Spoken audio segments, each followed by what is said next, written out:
नमस्कार, सुस्वागतम, वेलकम, अभिनंदन। मैं हूं डॉक्टर वाय राखी, आप लोगों का स्वागत अभिनंदन करती हूं। आज की जो मैं कहानी आपको सुनाने जा रही हूं, ये कहानी मेरी नहीं है, मुझे आप में से किसी ने भेजी और इस कहानी से मैं इत्तेफाक भी नहीं रखती। अपने खुद के जो विचार हैं मैं आपको कहानी के अंत में सुनाऊंगी, लेकिन आपका सम्मान करते हुए, क्योंकि आपने मुझे कहानी भेजी है तो कहानी सुनाना मेरी जिम्मेदारी है और मेरी रिस्पॉन्सिबिलिटी है। वो कहानी चाहे कोई भी संदेश दे। बहुत समय पहले की बात है, एक महिला सड़क पर चली जा रही थी और उसने साड़ी पहनी हुई थी। तभी एक ऑटो वाला आया और बोला, माता जी क्या मैं आपको कहीं पर छोड़ दूं? तो महिला ने गुस्से से देखा और बोली, नहीं मुझे ज़रूरत नहीं है, मैं सामने ही रहती हूँ, मैं खुद चल जाऊँगी। अगले दिन वो महिला अपने बेटे को लेकर जा रही थी। फिर से वही ऑटो वाला आया। आज महिला ने सूट पहना हुआ था। ऑटो वाला उसके पास गया और बोला, क्या आपको बच्चे को स्कूल छोड़ना है? बहन जी मैं आपके बैठिए, मैं आपको छोड़ देता हूँ।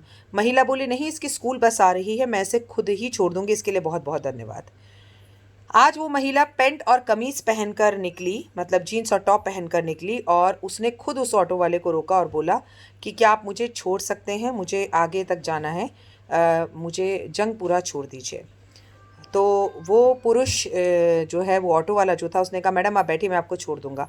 महिला बड़ी जिज्ञासु थी, वही ऑटो वाला था, लेकिन एक दिन माता जी कहकर पुकार रहा था, तो एक दिन बहन जी कहकर पुकार रहा था, और आज मैडम कह के पुकार रहा था।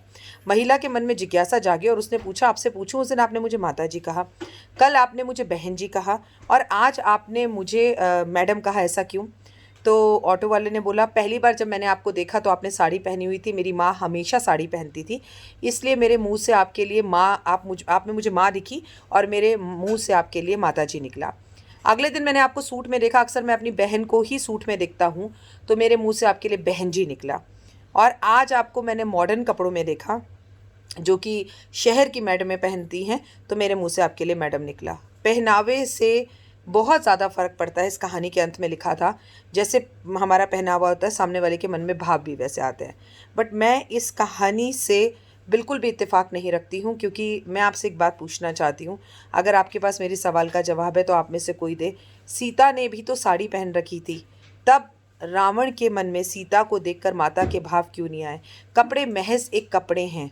आप अगर कपड़ों से लोगों की पहचान करने लगेंगे और कपड़े ही हमारा पहनावा और हमारी पहचान हो जाएंगे, तो सच में ये तो प्रॉब्लम हो जाएगी। तो क्या अगर हमारी माँ हमारे सामने सूट पहन कर आ जाए तो क्या हमारी बहन बन जाएगी, या मॉडर्न कपड़े पहन कर आ जाए तो क्या हम अपनी माँ पर बुरी दृष्टि डालने लगेंगे? कपड़े सिर्फ कपड़े हैं।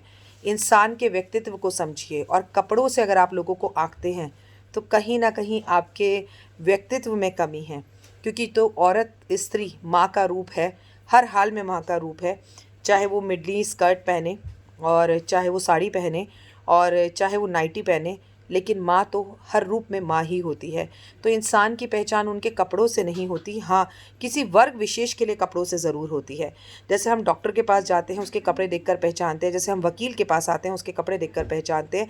तो कुछ हद तक कपड़ों से पहचान हो सकती है, लेकिन एक स्त्री की पहचान हर रूप में, जो स्त्री पहन ले, वो देवी है, वो पूजनीय है, वो माँ है, वो ब्रह्मांड की सबसे बड़ी रचना है, वो जगत जननी है, वो दुर्गा है, वो काली है, वो आपकी माँ है।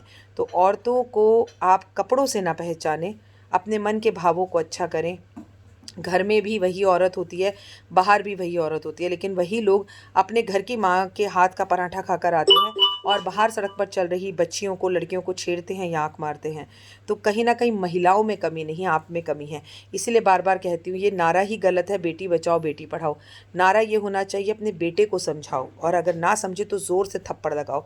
अपने बेटे को हर रोज़ ये समझाओ, हर बहन को अपने भाई से 2 राखी बंधवानी चाहिए, एक अपनी राखी और एक सड़क पर चल रही असुरक्षित उस महिला की के लिए आपको राखी बंधवानी चाहिए, जो अब आज सड़क पर चलते हुए सुरक्षित महसूस नहीं करती।